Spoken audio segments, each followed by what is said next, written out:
Good morning students.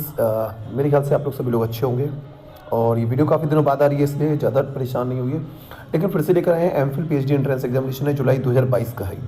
Food science and technology under the faculty of science MSc student for MSc students का। तो generally मान के चलिए MPhil students हैं, जैसे कि जो एमएससी पास होते हैं, एमएससी वालों हैं या पीएचडी एंट्रेंस, उनमें ये क्वेश्चन कई बार पूछे गए हैं। तो यहाँ पर मैं ज़्यादा पुराना पेपर भी नहीं है सीधा, तो कुछ क्वेश्चंस यहाँ पर फूड साइंस एंड टेक्नोलॉजी वालों के, तो हम यहाँ पहले कुछ क्वेश्चन जो आते हैं जनरली साइंस से होते हैं और मैं भी साइंस बैकग्राउंड से ही हूँ, तो मैं पहले आपको कुछ क्वेश्चन उसके सॉल्व कर देता हूँ। उसके जस्ट बाद में आपको कहता हूँ कि आपको हम करा देंगे वो वाले क्वेश्चन, ठीक है। तो इसमें ज़्यादातर क्वेश्चन आपके दोनों ही होंगे, बट पहला क्वेश्चन दे रखा है हीट एब्जॉर्ब और reduce without change in face is called. तो जनरली मेरे ख्याल से काफ़ी लोगों को पता होगा, उसको बोलते हैं जब भी हीट एब्जॉर्ब और रिलीज होती है विदाउट चेंज इन स्टेट या फेस को होते हैं तो उसे बोलते हैं लेटेंट हीट, ठीक है। तो यहाँ पर थोड़ा सा ध्यान रखना है कि भाई जो ऑप्शन होगा वो हो जाएगा हमारा C option, latent heat. Okay, चलिए next. Hordein is a protein present in, थोड़ा सा ध्यान रखना है। ये मेरे ख्याल से काफ़ी लोग जो जानते होंगे उन्हें पता होगा कि जो हॉर्डिन है, या आपको शायद पता हो कि जो बार्ले है इसी से ऑब्टेन किया, दैट मीन्स ऑप्शन हो जाएगा डी, ठीक है। तो बार्ली से जो प्रोटीन ऑब्टेन किया था उसको हम लोग हॉर्डिन बोलते हैं।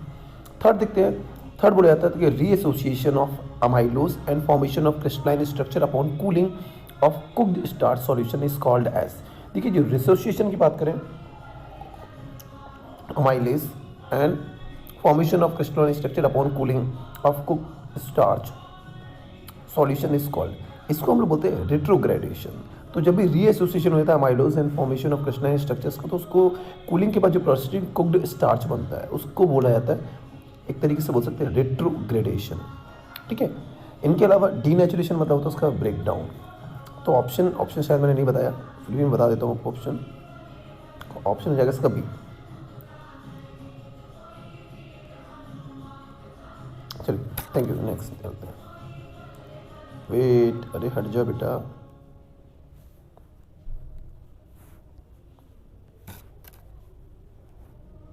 चलो नेक्स्ट हम लोग बात करते हैं जो flavouring agent and pungent compound of onion. आपने अनियन के अंदर देखा होगा कि अनियन के अंदर जो फ्लेवरिंग एजेंट होता है, जो पंजेंट कंपाउंड होता है, उसको बोलते हैं हम लोग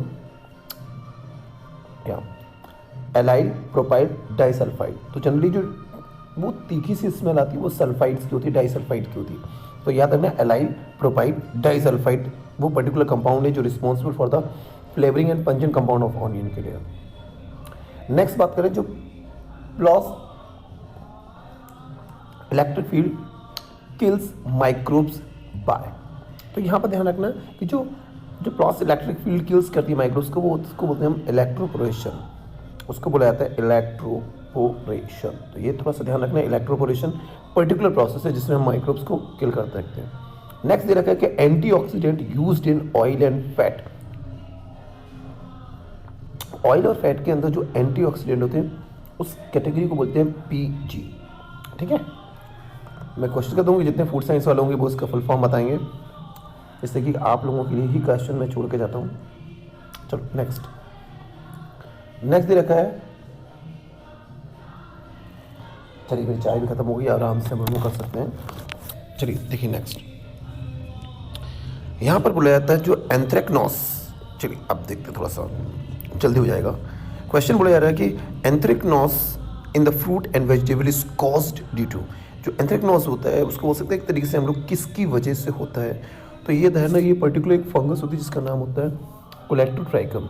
ये एंथ्रेक्नोस डिसीज कॉज करती है प्लांट्स के अंदर, फ्रूट्स के अंदर, वेजिटेबल्स के अंदर, ठीक है। तो ये डिसीज याद रखना है, कोलेक्टोट्राइकम की डिसीजेस है। नेक्स्ट पूछा जा रहा है आपसे कि monosaccharide is slightly acidic solution at 100 degree C react with excess phenyl hydrogen to form. अब ये मेरे ख्याल से काफ़ी बहुत ज़्यादा हो जाता है कि जब भी monosaccharide is slightly acidic solution है at 100 degree C react with excess phenyl hydrogen to form, तो हमेशा ये फॉर्म करेंगे ग्लूकोसामाइन। ये बैक्टीरिया की केसेस में होता है, तो ये थोड़ा सा ध्यान रखना है कि ग्लाइकोसामाइन जो है वो ग्लाइकोसाइल अमाइन जो बनता है हमेशा मोनोसैकेराइड की पॉलीहाइड्रोजन की रिएक्शन के बाद बनता है। तो I think most of the science students जो होंगे वो थोड़ा समझ सकते होंगे। नेक्स्ट देखिए, विच is the richest source of vitamin E. Next, vitamin E का जो मेन सोर्स है, सबसे ज़्यादा जो फाउंड होता है वो सब होते हैं व्हीट ग्राम ऑयल। तो जो व्हीट ग्राम ऑयल्स होते हैं इनमें सबसे ज़्यादा हमारा विटामिन ई प्रेजेंट होता है। तो ये थोड़ा सा ध्यान देने वाला है कि भाई विटामिन ई जो है इन सब में सबसे ज़्यादा व्हीट में होता है, तो व्हीट ग्राम ऑयल्स के अंदर सबसे ज़्यादा रिक्वायर्ड अमाउंट है। नेक्स्ट देखिए, ये क्वेश्चन भी काफ़ी बार आया हुआ है। तो लिनोलिक एसिड, देखिए लिनोलिक एसिड या लिनोलिनिक एसिड बोल सकते हैं कि लिनोलिनिक एसिड इज क्या होता है लिनोलिक एसिड। तो याद रखना ये फैटी एसिड का एक टाइप है। आप फैटी एसिड में भी आप कहेंगे भाई ओमेगा वाला कौन सा, तो ओमेगा 6 जो होता है, omega 6 fatty acid, it is a type of linolenic acid. ठीक है, तो ये हर क्वेश्चन में आ जाता है, तो आपको थोड़ा सा ध्यान रखना है कि जो हमारा लिनोलिनिक एसिड हो भाई, जो लोग आप लोग चाहें तो इसका स्क्रीनशॉट लेते जाइए, कोई ऐसा मैं काम नहीं कर रहा हूँ जो आपको नहीं समझ में आ रहा हो। Energy value of alcohol in warm calorimeter, देखिए एनर्जी वैल्यू का मतलब होता है कि जब भी हम किसी अल्कोहल को अगर हम करें, उसको ब्रेक करते हैं तो वहाँ पर कितनी अमाउंट ऑफ एनर्जी रिलीज होती है, उसको चेक करने के लिए वार्म कैलोरीमीटर आता है। तो जब आप उसको बर्न करके देखोगे तो बर्न करने के बाद पता चलता है ये 7.1 किलो कैलोरी एनर्जी रिलीज करता है वार्म कैलोरीमीटर इन एनर्जी वैल्यू है अल्कोहल की। जब भी अल्कोहल आप पीते हो या फिर वो डिकम्पोज होता है, तो डिकम्पोज होने के बाद, ब्रेक डाउन होने के बाद ये 7.1 किलो कैलोरी एनर्जी ही रिलीज करेगा। चलिए नेक्स्ट देखते हैं। वैसे मैं कराना कौन से क्वेश्चन चाहता था, ये कौन से होगा, लेकिन चलिए पढ़ लेते हैं। नेक्स्ट देखते हैं। वेट, क्योंकि इसके बाद फिर से वही सेम कौन से करेगा। चलिए नेक्स्ट बोल रहे हैं आपसे, in cells the free fatty acid are present in the combination with, देखिए फ्री एसिड्स की बात करें कि in cells the free fatty acid are present in the combination with, हमेशा हम बात करें कि जब भी हमारे जो फ्री फैट होता है, फ्री फैटी एसिड्स होते हैं, ये जेड प्रोटीन के साथ कंबाइंड हो जाते हैं और उनके साथ हमेशा कॉम्बिनेशन के फॉर्म में प्रेजेंट होते हैं। तो ये थोड़ा सा ध्यान रखना है कि जेड प्रोटीन जो होती है उसके साथ कंबाइंड रहते हैं हमारी फ्री फैटी एसिड और उसी फॉर्म में हमेशा स्टोर रहते हैं। ठीक है, तो थोड़ा सा ध्यान रखवा लेते हैं। 13 का डी की बात करते हैं कि जो adulteration of edible oil by the mineral oil can be identified by, अगर मान लीजिए कोई एडल्ट्रेशन मतलब होता है कि अगर कोई भी उसके अंदर कोई चीज़ हमने मिक्स किया है, कुछ भी हमने चेंज किया उसकी नेचुरल कॉम्पोजिशन में, तो कोई भी एडिबल ऑयल है उसमें अगर हमने कोई मिनरल ऑयल अगर ऐड कर रखा है तो उसको हम आइडेंटिफाई कर सकते हैं होल्डेस टेस्ट के थ्रू। तो ये थोड़ा सा ध्यान रखना है कि भाई इनको आइडेंटिफाई करने के लिए पर्टिकुलर टेक्निक होती है, पर्टिकुलर टेस्ट होता है, उसे बोलते हैं होल्डेस टेस्ट। ये ऑल्ट्रेशन अगर एडल्ट्रेशन की होता है, एडल्टेरियन का मतलब होता है कोई भी चीज़ आपने अदर चीज़ में अगर मिक्स की, तो एडल्टेरियन पहचानने के लिए हमारा होल्डेस टेस्ट। ठीक है, ध्यान रखना है। नेक्स्ट पूछा जाता है, वेट अब ये परेशान करेगा भाई मेरे।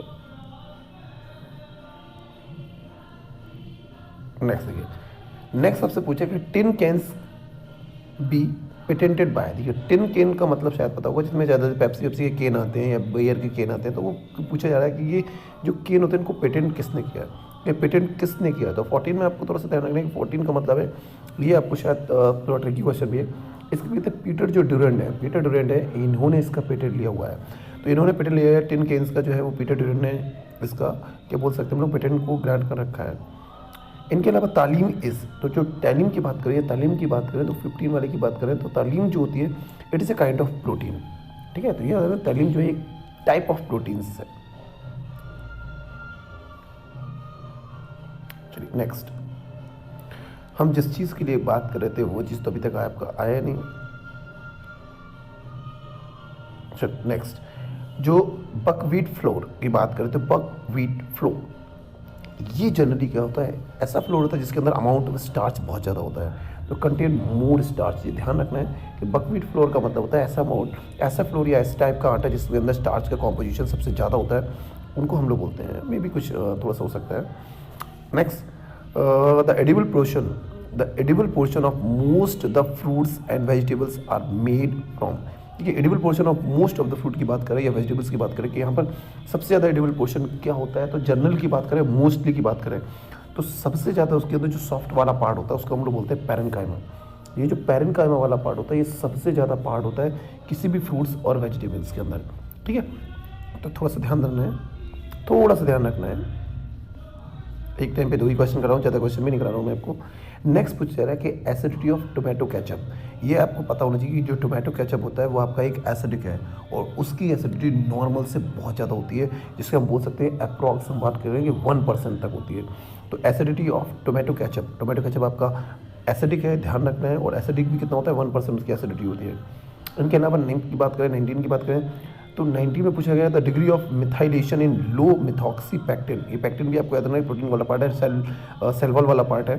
यहाँ पूछा है कि degree of methylation in low methoxy pectin is, तो ये जनरली बेटा होता है इनमें मिथाइलेशन की डिग्री की बात करें तो 20 से 40% इनके अंदर मिथाइलेशन की होता है। तो मिथॉक्सीपैक्टिन के अंदर डिग्री ऑफ मिथाइलेशन का मतलब इसमें कितना ज़्यादा से ज़्यादा हमने ऐड कर रखा है, तो वो थोड़ा सा ध्यान रखने वाला है। नेक्स्ट देखिए,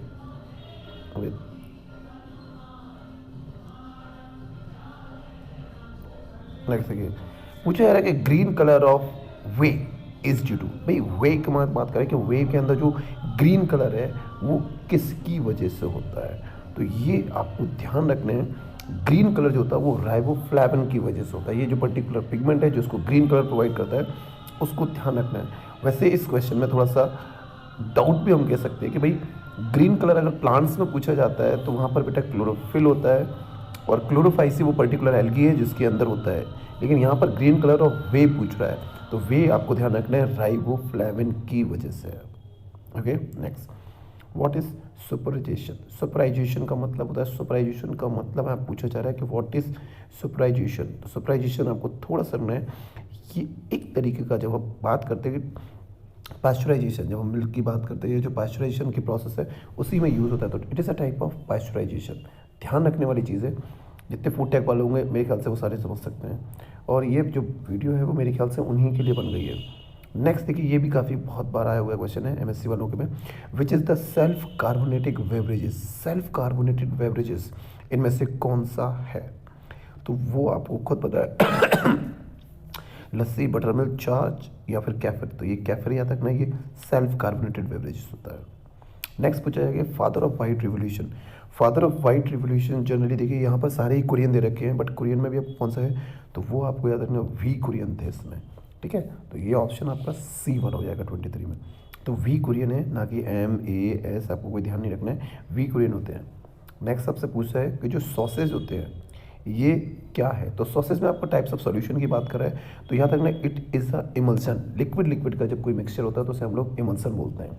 तो यहाँ पर थोड़ा सा ध्यान रखने वाली चीज़ है कि ये क्या है, आपका एक इमल्सन है, लिक्विड लिक्विड के बीच का है, तो नहीं लिक्विड है।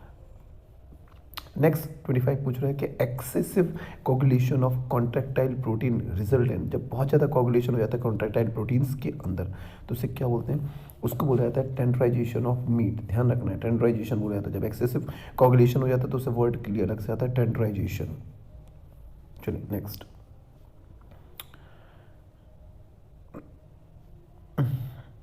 भाई कुछ ज़्यादा ही आप हार्ड होने लगे हैं। Next, which type of validity refers to the ability to interfere. चलिए थैंक्स।